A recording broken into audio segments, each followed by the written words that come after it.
আজকে আমরা যে গোপন খবরের ভিত্তিতে আসি আমরা সেই সংবাদ হয়েছে আমরা প্রথমে 7টার থেকে অভিযান চালাই। প্রথমে আমরা মানিক্যনগরে আমরা যাই। সেই মানিক্যনগরে আমরা সেই আমাদের সাথে আছে এখানে এসআই বিশ্বজিৎ দেববর্মা, এসআই সঞ্জিত দেববর্মা এবং টিএসআর বাহিনী আছেন। 9 ব্যাটালিয়ন, 11 নম্বর ব্যাটালিয়ন আর ওমেন আছে 14 নম্বর ব্যাটালিয়ন। আমরা এইভাবে এই পুরো স্টাফ নিয়ে টিএসআর ওমেন স্টাফ নিয়ে আমরা এই মানিক্যনগরে কাটিং করি প্রথম। এরপর নেক্সটে আমরা পাশেই রুকিয়া, সেই রুকিয়াতে সেইভাবে আমরা অভিযান চালাই, গাঁজা কাটিং করি এবং গাঁজার কাটিংয়ের সঙ্গে সঙ্গে আমরা সেইভাবে সেটা আমরা পুড়িয়ে দিই। পুড়িয়ে দেওয়ার পরে তারপরে আবার আমরা এখানে আসি পাশানিয়া। বর্তমানে আমি পাশানিয়াতে আসি। পাশানিয়াতে আমরা কাটিং করি।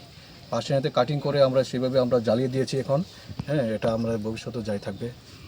আনুমানিক আমরা সেই 1,45,000 এটা হবে গাঁজা আমরা কেটেছি। স্যার বাজার মূল্য কত হতে পারে?